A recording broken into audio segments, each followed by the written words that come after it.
Subject गो में आप सभी का स्वागत है। मैं हूं राजकुमार सिंह, आप देख रहे हैं सब्जेक्ट गो। आइए सीखते हैं आज का अध्याय। माइक्रोसॉफ्ट वर्ड में आज हम सीखेंगे कि माइक्रोसॉफ्ट वर्ड में जो टेक्स्ट बॉक्स हम बनाते हैं उसे मूव यानी कि एक जगह से दूसरी जगह कैसे करते हैं और कैसे ले जा सकते हैं। तो चलिए देखते हैं कि कैसे हम ये करते हैं। तो देख सकते हैं मैं यहाँ पे माइक्रोसॉफ्ट वर्ड में आ चुका हूँ और आप माइक्रोसॉफ्ट वर्ड 2007 यूज़ करें, 13 या 10 या फिर 11, कोई भी वर्जन यूज़ करें, तरीका बिल्कुल सेम होगा, सभी में इसी तरह से काम करते हैं। तो सबसे पहले टेक्स्ट बॉक्स यहाँ पे लेते हैं। तो टेक्स्ट बॉक्स लेने के लिए यहाँ पे चलते हैं इंसर्ट में और यहाँ पे शेप में क्लिक कीजिए। उसके बाद देखिए यहाँ पे फर्स्ट नंबर पे यहाँ पे टेक्स्ट बॉक्स दिया हुआ है, तो यहाँ से टेक्स्ट बॉक्स आप ले सकते हैं। लेकिन टेक्स्ट बॉक्स यहाँ से लेने से पहले मैं आपको बता दूं कि टेक्स्ट बॉक्स का हम यूज़ क्यों करते हैं। तो देखिए टेक्स्ट बॉक्स का क्या इस्तेमाल है। टेक्स्ट बॉक्स का इस्तेमाल इसलिए हम करते हैं कि जहाँ पे भी हमें टेक्स्ट लिखना हो और अगर वहाँ पे टेक्स्ट हम उस तरह से जैसे लिखना होता है उस तरह से नहीं लिख पा रहे हैं या एरो वहाँ पे नहीं आ रहा है, तो फिर हम टेक्स्ट बॉक्स ले लेते हैं और टेक्स्ट बॉक्स से हम आसानी से उसमें लिख सकते हैं। जैसे मान लीजिए अभी मैं पेज में यहाँ पे कुछ भी लिखूँ, तो अगर मैं यहाँ पे कुछ भी लिखना चाहता हूँ तो देखिए यहाँ पे लिख रहा हूँ, मैं यहाँ पे लिखा मैंने यहाँ पे। अब इसे मैं चाहूँ कि पेज में और ऊपर यहाँ पे करना है तो क्या कर सकते हैं? नहीं कर सकते। क्यों? क्योंकि यहाँ पे मार्जिन है, मार्जिन में जगह यहाँ पे छूटा रहता है साइड में। लेकिन टेक्स्ट बॉक्स से चाहूँ तो मैं लिख सकता हूँ। कैसे?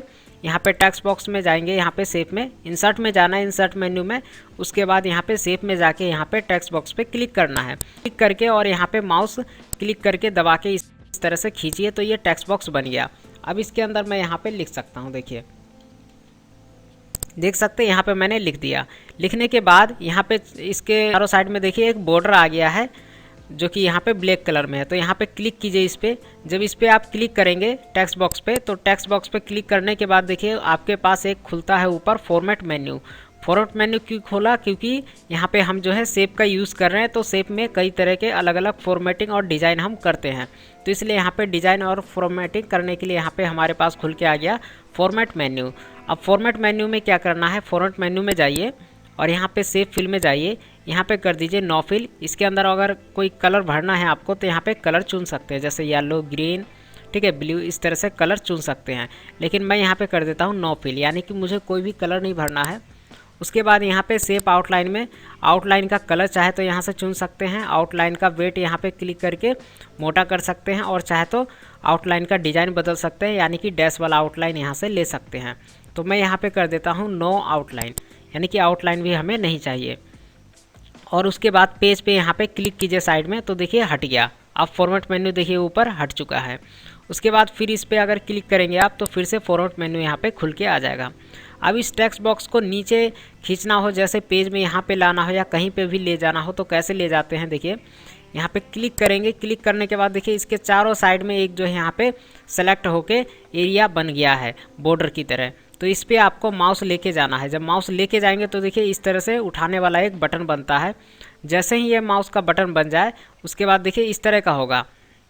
और उसके बाद जब माउस का इस तरह का बटन बन जाता है, इस तरह का बटन बनने के बाद माउस का बटन इस पर क्लिक करके दबा के और इसको उठा के यहाँ पे रख सकते हैं आप। या आप एक काम और कर सकते हैं कि आप यहाँ पे इसका जो है बॉर्डर ले लीजिए, कोई भी ब्लैक कलर का एक बॉर्डर रखिए और बॉर्डर से क्या होगा आपको पता चलेगा कि हाँ मुझे इस बॉर्डर पे क्लिक करना है। तो क्लिक कीजिए इस पर।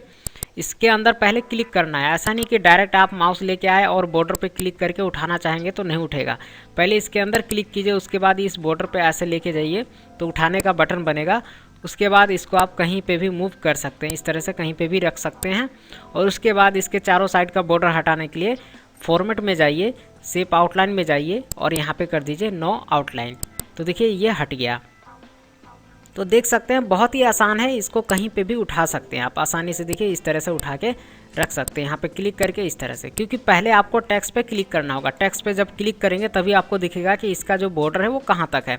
हो सकता है इसका बॉर्डर इस तरह से लंबा हो, इस तरह से, तो आप इसके अंदर क्लिक करेंगे तो ये दिखाएगा इतना बड़ा इसका जो है बॉर्डर बना हुआ है। सेलेक्ट एरिया इसके अंदर आ जाएगा। उसके बाद इस पर आप क्लिक करके इसको जो है उठा सकते हैं। तो इस तरह से आप जो है शेप को मूव कर सकते हैं।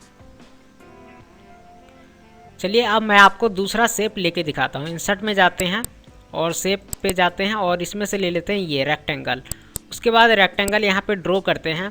अब देखिए रेक्टेंगल आ गया। अब रेक्टेंगल को भी उठाना हो तो कैसे उठाएंगे आप, इस पर क्लिक करेंगे और उसके बाद इसको डायरेक्ट उठा सकते हैं। क्योंकि इसके अंदर टैक्स नहीं है तो इसलिए इसको जो है उठा सकते हैं, लेकिन इसके अंदर टैक्स होता है, इसलिए इसके अंदर पहले आपको क्लिक करना होता है। उसके बाद ये जो एरिया आता है सेलेक्ट होके इसके लाइन पे यहाँ पे क्लिक करके माउस, और तब जाके इसको उठा के आप इधर उधर कर सकते हैं। और अगर ये रेक्टेंगल जो आया है इसके अंदर आप जो है कोई भी कलर फिल कर सकते हैं। फॉर्मेट में जाके यहाँ पे कोई भी कलर चुन सकते हैं और इसके अंदर भी लिख सकते हैं। लिखने के लिए क्या करना पड़ेगा, इस पर माउस का राइट बटन क्लिक करना पड़ेगा। राइट बटन क्लिक कीजिए, उसके बाद यहाँ पे ऐड टेक्स्ट आता है, इस पर क्लिक करके यहाँ पे कोई भी टेक्स्ट चाहे तो आप यहाँ पे डाल सकते हैं। जो भी टेक्स्ट आपको डालना हो यहाँ पे डाल सकते हैं। तो इस तरह से टेक्स्ट डाल सकते हैं। टेक्स्ट का कलर चेंज करना हो तो उसके लिए होम में जाएंगे और यहाँ पे ये टेक्स्ट कलर में जाएंगे और यहाँ पे कलर चुन सकते हैं इसका। तो इस तरह से। और इसको भी आप उठाना हो तो कैसे उठाएंगे, पहले इसके अंदर क्लिक करेंगे, उसके बाद ये बॉर्डर आ जाएगा सेलेक्ट एरिया का, उसके बाद इस पर माउस क्लिक करके इसको कहीं पे भी मूव कर सकते हैं इस तरह से। तो उम्मीद है अब जो है आप टेक्स्ट बॉक्स को आसानी से एक जगह से दूसरी जगह कर सकते हैं। आज हमने माइक्रोसॉफ्ट वर्ड में सीखा कि माइक्रोसॉफ्ट वर्ड में जो टेक्स्ट बॉक्स हम बनाते हैं उसे हम मूव यानी कि एक जगह से दूसरी जगह कैसे ले जा सकते हैं। सब्जेक्ट गो के इसी तरह से आने वाले नए वीडियो सबसे पहले देखने और सीखने के लिए अगर अभी तक आपने सब्जेक्ट गो चैनल सब्सक्राइब नहीं किया है तो वीडियो के नीचे दिए सब्सक्राइब बटन पर क्लिक करके सब्जेक्ट गो चैनल सब्सक्राइब कर लीजिए और साथ में दिए बेल आइकन को भी दबा दीजिए, जिससे आने वाले नए वीडियो की जानकारी आपको सबसे पहले मिल पाए और आप देख पाएँ। और अगर आप ये वीडियो फेसबुक पे देख रहे हैं तो हमारे फेसबुक पेज को लाइक कीजिए, फॉलो कीजिए। और अगर अभी तक आपने सब्जेक्ट गो वेबसाइट पे विजिट नहीं किया है तो subjectgo.com वेबसाइट पे विजिट कीजिए। वहाँ पे और भी बहुत सारे वीडियो आप देख सकते हैं और सीख सकते हैं। और देखते रहिए सब्जेक्ट गो और सीखते रहिए। धन्यवाद, थैंक यू।